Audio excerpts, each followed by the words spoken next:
Stanley decided to go to the meeting room to check on his co-workers. He never functioned well by himself and constantly needed support and guidance from others, so the thought of total solitude was terrifying to him. When Stanley came to a set of 2 open doors, he entered the door on his left. Coming to a staircase, Stanley walked upstairs to his boss's office.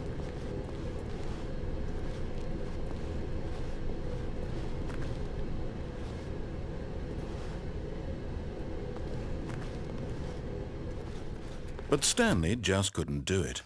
He considered the possibility of facing his boss. Admitting he had left his post during work hours, he might be fired for that. And in such a competitive economy, why had he taken that risk? All because he believed everyone had vanished? His boss would think he was crazy. And then something occurred to Stanley. Maybe, he thought to himself, maybe I am crazy. All of my co-workers blinking mysteriously out of existence in a single moment for no reason at all? None of it made any logical sense. And as Stanley pondered this, he began to make other strange observations. For example, why couldn't he see his feet when he looked down? Why did doors close automatically behind him wherever he went? And for that matter, these rooms were starting to look pretty familiar. Were they simply repeating? No, Stanley said to himself, this is all too strange. This can't be real. And at last, he came to the conclusion that had been on the tip of his tongue. He just hadn't found the words for it. "I'm dreaming!" he yelled. "This is all a dream." Oh, what a relief Stanley felt to have finally found an answer, an explanation. His co-workers weren't actually gone. He wasn't going to lose his job. He wasn't crazy after all. And he thought to himself, I suppose I'll wake up soon. I'll have to go back to my boring real-life job pushing buttons. I may as well enjoy this while I'm still lucid. So he imagined himself flying and began to gently float above the ground. Then he imagined himself soaring through space on a magical starfield, and it too appeared. It was so much fun, and Stanley marveled that he had still not woken up. How was he remaining so lucid? And then perhaps the strangest question of them all entered Stanley's head. One he was amazed he hadn't asked himself sooner. Why is there a voice in my head dictating everything that I'm doing and thinking? Now the voice was describing itself being considered by Stanley, who found it particularly strange. I'm dreaming about a voice describing me, thinking about how it's describing my thoughts, he thought. And while he thought it all very odd and wondered if this voice spoke to all people in their dreams, the truth was that, of course, this was not a dream. How could it be? Was Stanley simply deceiving himself, believing that if he's asleep, he doesn't have to take responsibility for himself? Stanley is as awake right now as he's ever been in his life. Now, hearing the voice speak these words was quite a shock to Stanley. After all, he knew for certain, beyond a doubt, that this was in fact a dream. Did the voice not see him float and make the magical stars just a moment ago? How else would the voice explain all that? This voice was a part of himself too. Surely, if he could just... He would prove it. He would prove that he was in control, that this was a dream. So he closed his eyes gently, and he invited himself to wake up. He felt the cool weight of the blanket on his skin, the press of the mattress on his back, the fresh air of a world outside this one. Let me wake up, he thought to himself. I'm through with this dream. I wish it to be over. Let me go back to my job. Let me continue pushing the buttons. Please, it's all I want. I want my apartment and my wife and my job. All I want is my life exactly the way it's always been. My life is normal. I am normal. Everything will be fine. I am okay. Ma trochę głos jak ten robot z Odyssey Kosmicznej. HAL. HAL 2000 czy 3000. Stanley began screaming. Please, someone, wake me up. My name is Stanley. I have a boss, I have an office, I am real. Please, just someone tell me I am real. I must be real, I must be. Can anyone hear my voice? Who am I? Who am I? And everything went black. This is the story of a woman named Mariella. Mariella woke up on a day like any other. She arose, got dressed, gathered her belongings, and walked to her place of work. But on this particular day, her walk was interrupted by the body of a man who had stumbled through town talking and screaming to himself, and then collapsed dead on the sidewalk. And although she would soon turn to go call for an ambulance, for just a few brief moments she considered the strange man. He was obviously crazy, this much she knew. Everyone knows what crazy people look like. And in that moment, she thought to herself how lucky she was to be normal. I am sane. I am in control of my mind. I know what is real and what isn't. It was comforting to think this, and in a certain way, seeing this man made her feel better. But then she remembered the meeting she had scheduled for that day, the very important people whose impressions of her would affect her career, and by extension, the rest of her life. She had no time for this, so it was only a moment that she stood there, staring down at the body. And then she turned and ran.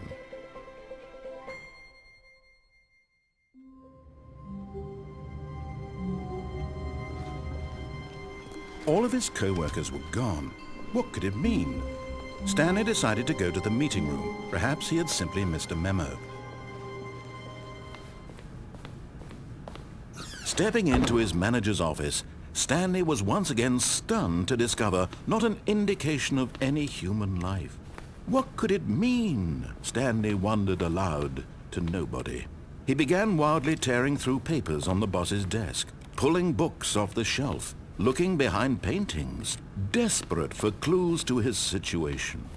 But his attention was caught by a keypad behind the boss's desk. What could its purpose be?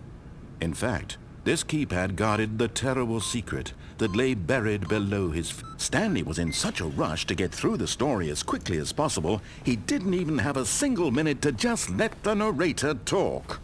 That kind of anxiety isn't healthy. So he relaxed for a few moments with some calming New Age music.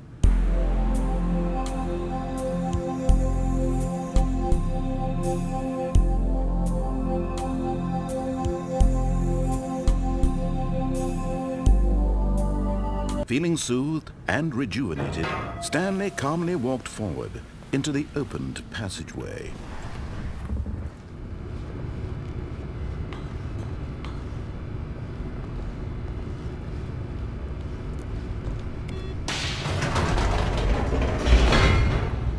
Stanley walked straight ahead through the large door that read Mind Control Facility.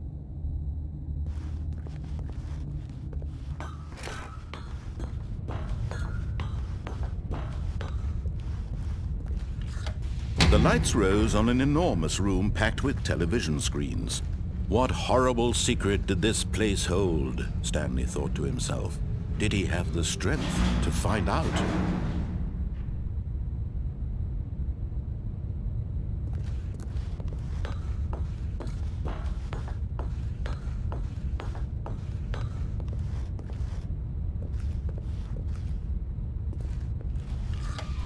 Now the monitors jumped to life, their true nature revealed. Each bore the number of an employee in the building, Stanley's co-workers. The lives of so many individuals reduced to images on a screen, and Stanley, one of them, eternally monitored in this place where freedom meant nothing. But here was the proof, the heart of the operation. Controls labeled with emotions, happy or sad, or content, walking, eating, working, all of it monitored and commanded from this very place. And as the cold reality of his past began to sink in, Stanley decided that this machinery would never again exert its terrible power over another human life. For he would dismantle the controls once and for all.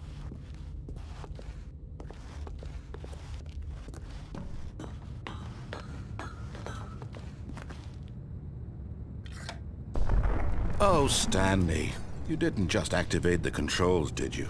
After they kept you enslaved all these years, you go and you try to take control of the machine for yourself. Is that what you wanted? Control? Oh, Stanley, I applaud your effort, I really do. But you need to understand, there's only so much that machine can do. You were supposed to let it go, turn the controls off, and leave. If you want to throw my story off track, you're going to have to do much better than that. I'm afraid you don't have nearly the power you think you do. For example, and I believe you'll find this pertinent, Stanley suddenly realized he had just initiated the network's emergency detonation system. In the event that this machine is activated without proper DNA identification, nuclear detonators are set to explode, eliminating the entire complex. How long until detonation then? Let's say 2 minutes. Now this is making things a little more fun, isn't it, Stanley?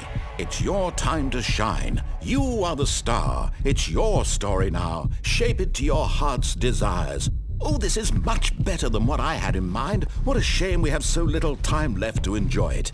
Mere moments until the bomb goes off. But what precious moments each one of them is. More time to talk about you, about me, where we're going, what all this means. I barely know where to start. What's that? You'd like to know where your co-workers are? A moment of solace before you're obliterated? All right, I'm in a good mood. You're gonna die anyway. I'll tell you exactly what happened to them. I erased them. I turned off the machine. I set you free.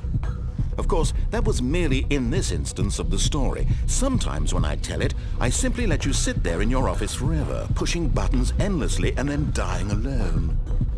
Other times, I let the office sink into the ground, swallowing everyone inside, or I let it burn to a crisp. I have to say this, though, this version of events has been rather amusing. Watching you try to make sense of everything and take back the control wrested away from you, it's quite rich. I almost hate to see it go. But I'm sure whatever I come up with on the next go-around will be even better. My goodness, only 34 seconds left. But I'm enjoying this so much. You know what? To hell with it. I'm going to put some extra time on the clock. Why not? These are precious additional seconds, Stanley. Time doesn't grow on trees. Oh dear me, what's the matter, Stanley? Is it that you have no idea where you're going or what you're supposed to be doing right now? Or did you just assume when you saw that timer that something in this room was capable of turning it off? I mean, look at you. Running from button to button, screen to screen, clicking on every little thing in this room. These numbered buttons, no, these colored ones. Or maybe this big red button, or this door. Everything, anything, something here will save me. Why would you think that, Stanley? That this video game can be beaten? Won? Solved? Do you have any idea what your purpose in this place is? Stanley, you're in for quite a disappointment. But here's a spoiler for you. That timer isn't a catalyst to keep the action moving along. It's just seconds ticking away to your death. You're only still playing instead of watching a cutscene because I want to watch you for every moment that you're powerless. To see you made humble. This is not a challenge. It's a tragedy. You wanted to control this world, that's fine. But I'm going to destroy it first, so you can't. Take a look at the clock, Stanley. That's 30 seconds you have left to struggle. 30 seconds until a big boom and then nothing. No ending here, just you being blown to pieces. Will you cling desperately to your frail life, or will you let it go peacefully? Another choice. Make it count. Or don't. It's all the same to me. All a part of the joke. And believe me, I will be laughing at every second of your inevitable life from the moment we fade in until the moment I say happily ever up. Ciekawy projekt. I zaczynam znowu w tym biurze.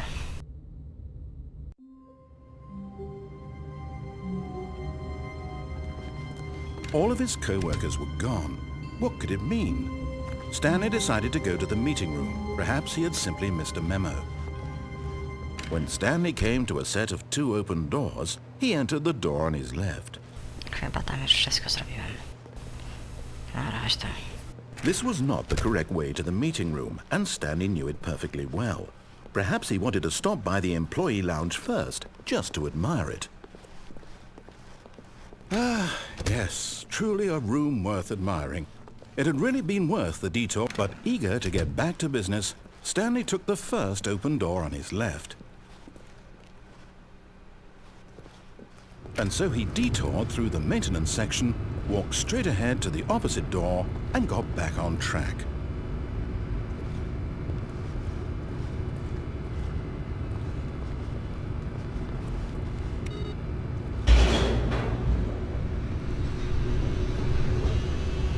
Stanley didn't want to go back to the office. He wanted to wander about and get even further off track. So now in order to get back, he needed to go, from here, it's, left.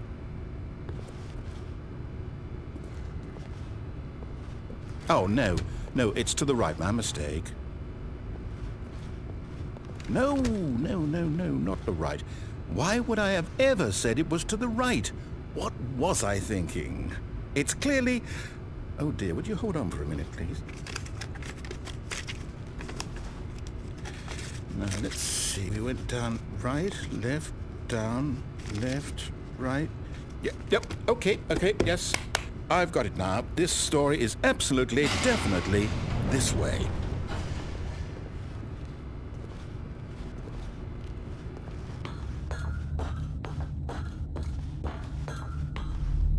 No. This isn't right at all. You're not supposed to be here yet. This is all a spoiler. Quick, Stanley, close your eyes. Okay. We just have to get back to, oh, who am I kidding? It's all rubbish now. The whole story completely unusable. How about, rather than waste my time trying to salvage this nonsense, we'll just restart the game from the beginning. And this time, suppose we don't wander so far off track, Okay, from the top.